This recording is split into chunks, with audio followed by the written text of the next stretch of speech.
तो महादेव की ब्लेसिंग यानी कि जब महादेव की अद्भुत कृपा होती है तब आपके जीवन में क्या होता है, क्या क्या चेंजेस आपकी लाइफ में आने शुरू हो जाते हैं। तो सुनो, ये कोई साधारण या मामूली बात नहीं है कि महादेव की कृपा आपको यूं ही मिल गई। जी नहीं, महादेव की कृपा अचानक नहीं मिलती है, भीतर के परिवर्तन के बाद मिलती है।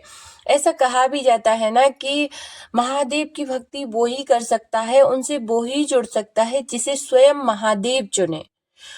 बिना महादेव की मर्जी के कोई उनका नाम भी नहीं ले सकता। तो यदि आप उनके भक्त हैं, उनकी पूजा कर पा रहे हैं, उनकी साधना कर पा रहे हैं, उनका चिंतन कर पा रहे हैं, तो आप परम सौभाग्यशाली हैं। देखिए, ईश्वर बाहरी मंदिर में नहीं, पहले तुम्हारे स्वयं के भीतर प्रकट होते हैं। यानी कि खुद जो तुम्हारे मन के अंदर परिवर्तन आते हैं ना, जब तुम नकारात्मकता से पूरी तरीके से दूर चले जाते हो, ये सारे बदलाव जीवन में आते हैं ना, तभी भगवान शिव की कृपा, आप समझिए कि आप पूरी तरीके से सकारात्मक भी हैं और भगवान भोलेनाथ से जुड़ भी चुके हैं, तब आप परम सौभाग्यशाली हैं। जब दुनिया से आप शिकायत करना छोड़ देते हो और खुद को बदलने की शुरुआत करते हो, उसी क्षण महादेव तुम्हारी ओर कदम बढ़ाते हैं। महादेव की कृपा का पहला संकेत है मन का शांत हो जाना। तूफान बाहर हो सकता है पर भीतर का मन शिव जैसा शांत होता है। जी हाँ, आपकी बाहर की परिस्थितियां कितनी ही विपरीत क्यों ना हो, लेकिन यदि महादेव की कृपा आप पर है तो आपका मन जो है अंदर से बिल्कुल शांत होगा, क्योंकि आपको एक बिलीव होगा, एक भरोसा है कि भगवान भोलेनाथ आपके साथ हैं और हर पल आपका जो है साथ दे रहे हैं। दूसरा संकेत, अचानक से सही दिशा दिखने लगती है, जैसे कोई रास्ता था ही नहीं। आपको ऐसे लग रहा था ये असंभव है, ये नहीं हो सकता, लेकिन हुआ। लेकिन अब मार्ग, स्पष्ट मार्ग मिलने लगेंगे आपको, जैसे सिर्फ कह रहे हो इधर चलो, उधर नहीं इधर चलो। समझ गए ना? तो ऐसा ही होता है जब भगवान महादेव हमसे जुड़ते हैं। वो स्वयं हमें रास्ता दिखाते हैं और ऐसा मार्गदर्शन करते हैं कि लोग भी आश्चर्यचकित हो जाते हैं, इसका जीवन कहाँ से कहाँ बदल गया। तीसरा संकेत होता है अकारण ही आनंद। बिना कारण हंसते मुस्कुराते रहना, बिना किसी वजह के हल्कापन, यह वही क्षण है जब आत्मा कहती है शिव मेरे साथ हैं, भगवान मेरे साथ हैं, महादेव मेरे साथ हैं और हर पल मेरी सुन रहे हैं। चौथा संकेत है, तुम्हें उन चीजों से दूर किया जाता है जो तुम्हारे लिए हानिकारक थी। ये कई वीडियोज में बताया जाता है और ये अक्सर सही भी है कि लोग छूटते हैं, रिश्ते टूटते हैं, घटनाएं बदलती हैं और हम सोचते हैं ये क्यों हुआ, ये मेरे प्रारब्ध हैं। जी हाँ, वो प्रारब्ध भी होते हैं, पाप भी होते हैं और कुछ चीजें तुम्हें जो है बदलने के लिए आती हैं, पर बाद में आपको समझ में आता है कि ये तो महादेव की रक्षा थी। तुम्हारे किसी बहुत बड़े प्रारब्ध को उन्होंने छोटी सी घटना के रूप में, छोटी सी आपको हर्ट करके उसको बदल दिया। फिर आप देखना कि कैसे आपके जीवन में जो है परिवर्तन शुरू हो जाते हैं। पांचवा और सबसे बड़ा संकेत जो होता है वह होता है अहंकार का टूटना।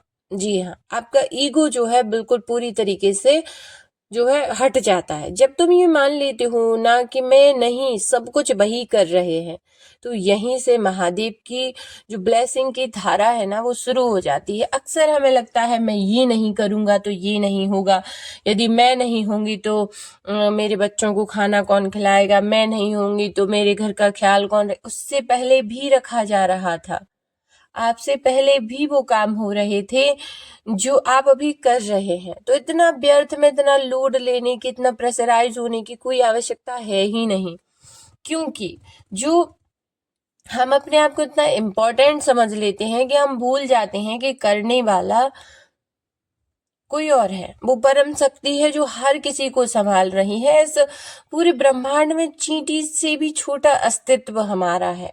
तो सोचिए कि हम क्या कर सकते हैं, क्या ही कर सकते हैं बताओ। एक ये समझिए कि एक सांस भी हमारी नहीं है, इसके बाद भी हम अहम में डूबे रहते हैं कि मैं ये कर रही हूँ, मैं नहीं होंगी तो तुम्हारा क्या होगा, जी वो दुनिया भर की जाने क्या क्या। लेकिन ऐसा कुछ नहीं है। तो जब हमारा अहंकार छूट जाता है, हम सरेंडर भाव में चले जाते हैं, वही महादेव की असल कृपा होती है।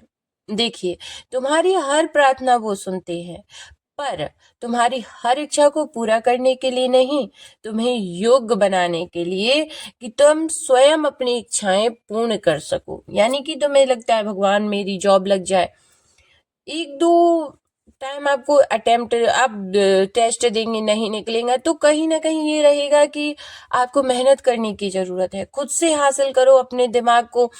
मान लीजिए उन्होंने कहा कि आपको जॉब मिल जाए, लेकिन आपने मेहनत नहीं करी तो उसकी नॉलेज आपको होगी ही नहीं। तो जब आप मेहनत करेंगे, पढ़ेंगे, स्टडी करेंगे, उसमें अपना मन लगाएंगे, तो आप मेहनत करेंगे तो आपको जॉब मिल जाएगी, तो आप अपनी फील्ड में बहुत अच्छा कर पाएंगे। बस यही होता है कि यदि कोई चीज हमें नहीं मिली तो हम उसके योग्य ही नहीं है।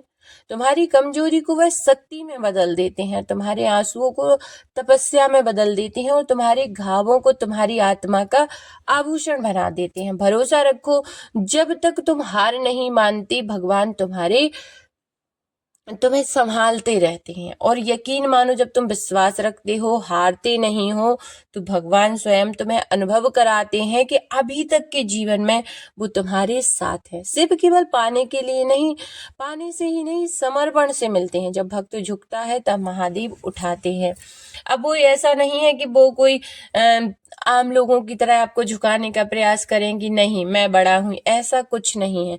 वो तुम्हें बड़ा बनाने के लिए तुम्हारे अंदर की सारी चीजों को, सारे विकारों को, सारी जो जो चीजें हैं, जो नेगेटिविटी है या जो भी उल्टी सीधी जो भी चीजें हैं, उनको हटाकर तुम्हें एक बेहतर इंसान बनाकर, ताकि तुम खुद के लिए, दूसरों के लिए कुछ अच्छा कर सको। तो ये जो जितनी चीजें उथल पुथल जाने क्या क्या आपके जीवन में है, मन में है, ईर्ष्या भाव या जो भी उदासी निराशा, इन सारी चीजों को हटा दो, छोड़ दो कि आप कुछ नहीं कर सकते, भगवान ही सब कुछ करते हैं। कमेंट में लिखो हर हर महादेव और खुश रहो।